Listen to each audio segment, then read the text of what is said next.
So you've been cheating on me. Wait, what? Last thing I want to be with is a cheater. No thanks. So the news is well and truly out that Jasmine is having a baby with her, gym buddy, Matt. But she maintains that she's never cheated on Gino. She was trying to save their marriage, she claims. She was thinking of Gino all along. I just wanted to save my marriage. I like romance. I want to have a lover and I want this from him. I don't want to look to another person, but he's not giving it to me. Now, by this point, I think we can all agree that Gino has definitely played a large role in the destruction of his own marriage. Like, despite her questionable choices, Jasmine does or did really love Gino. Like, she was attracted to him. She catered to him in a way that most women wouldn't or really shouldn't. I need my big toes licked and my feet and in between my toes. Just wash them so she doesn't think it tastes like. Well, she likes it dirty. Okay. Oh.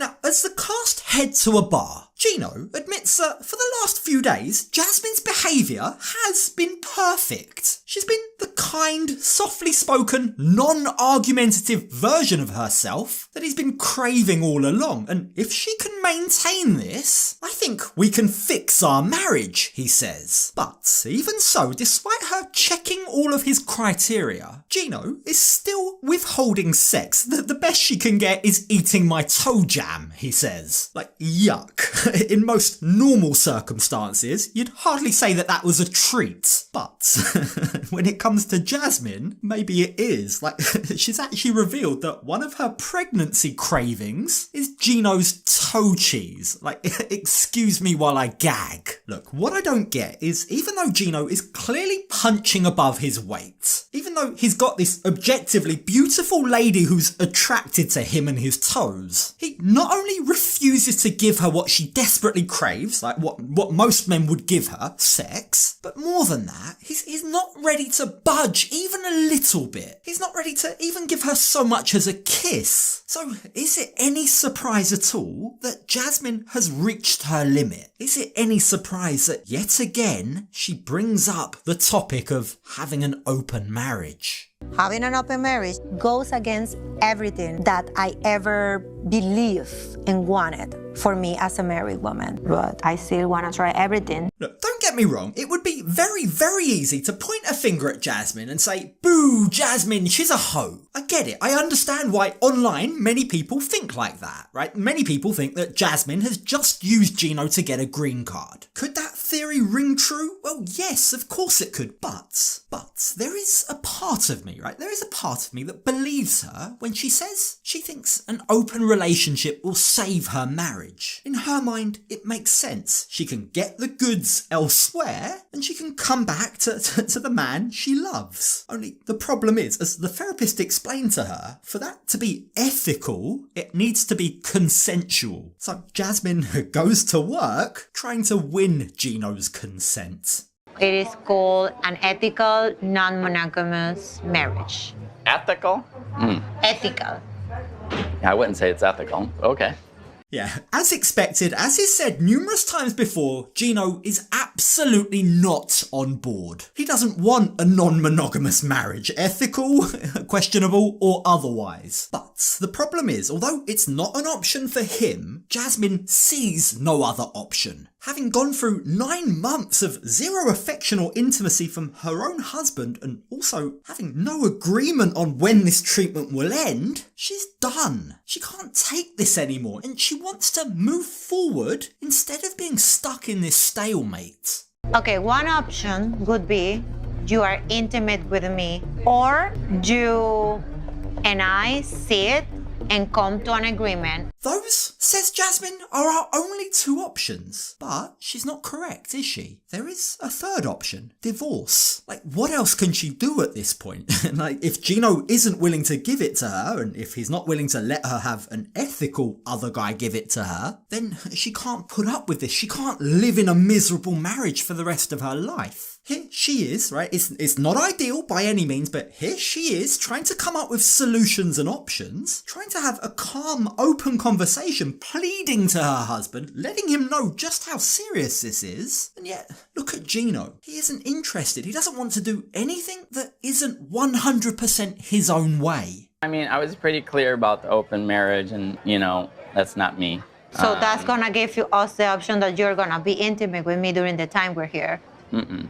Gino really is as stubborn as they come, isn't he? It's like talking to a brick wall. I mean, he's literally admitted, right, that Jasmine has changed her personality and is giving him what he wants. And yet, rather than compromise, rather than give her what she's desperately craving, all he's willing to give is his dirty, cheesy toes. Like, you just want to shake the man and say, stop being so stubborn. So why is he being like this? Well, don't forget what Julia told us, right? Julia told us that Gino admitted to Brandon that regardless of Jasmine's behaviour, right, he doesn't ever want to have sex with her anymore. He's not physically attracted to her anymore. But if that's the case, then why doesn't he let her go? Well, it's starting to really look like he doesn't want Jasmine, but he doesn't want anyone else to have her either. Why you don't just accept, that you will never be intimate with me, and you're such a selfish person that you don't want me to be with anyone either? Now, it's at this point that Gino begins to dig a little bit deeper into what exactly ethical non-monogamy in Jasmine's mind would entail. Do you have someone in mind for this open marriage? He asks, and you've got to wonder, is that a question that's been keeping him up at night? You're the one going out without telling me where you're going and staying at whoever's house you're staying at. Do you have someone in mind that you want to have an open marriage with?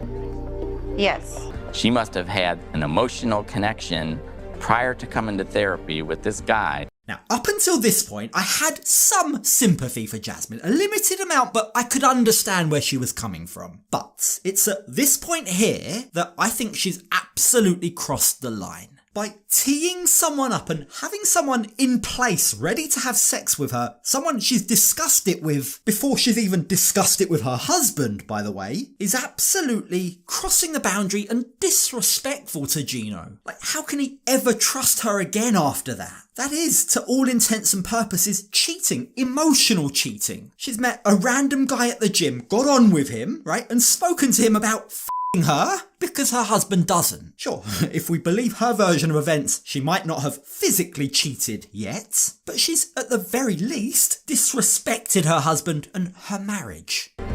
So you've been cheating on me. Wait, what? Last thing I want to be with is a cheater. No thanks.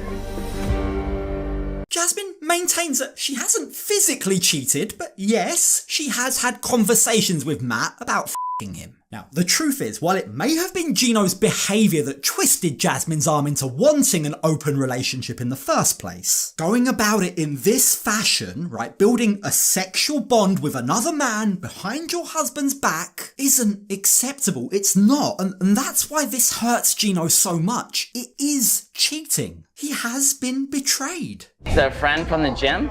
Yes. Ah, that's why you've been spending several hours a day at the gym all the time. What are you doing there? Working out. Working out, flirting, and talking about having sex with each other. Yeah, sorry, but that is not just friends. And you know what else isn't just friends? Having a baby with the guy. It's crazy. Like, even now, even to this day, Jasmine still refers to Matt as a friend. Look at her IG content. You're the most genuine, unconditional friend I've ever had, she says, taking swipes at Gino. Is it any wonder that Gino has reached his hard limit? You're a cheater, he says, and you and I are done.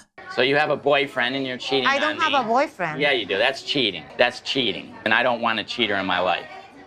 So we're not going to work out. Now, Jasmine is adamant that she hasn't cheated, or at least she hasn't physically cheated, but she seems incapable of understanding that betraying her husband's trust like that, lining up another man that you've been flirting with for weeks to have sex with you, is a complete breakdown in this marriage. There's no coming back from this. There's no rebuilding trust at this point. She may as well have had sex with Matt. I knew it, says Gino. I knew. I was suspicious. I thought that there was something going on. And maybe that suspicion, that lingering thought playing in his mind that his wife has been unfaithful might explain why he's been so reluctant to be intimate with her. But either way, this has now extended beyond just a reluctance to be intimate. This now spells the end of their marriage. I haven't cheated, and that's why I'm it's not here. an excuse for cheating. You are a cheater, I'm yes. a cheater. You enjoy your life. Okay, perfect. Have a good one. Okay. Bye. So that's that then. These two have now split up, or at least in real time they're definitely split up. What remains unclear is whether this is the official end or whether they try and work through this in therapy in the next episode or something. Either way, if they do, well, we know that it's unsuccessful. But there are a lot of things that we don't yet know. I'm praying that we get some answers in the tell-all. Like, was having a kid with Matt planned? Like, don't forget, she told Gino that she didn't want any more kids. Did she leave Gino and get pregnant on purpose, almost as a final slap in his face?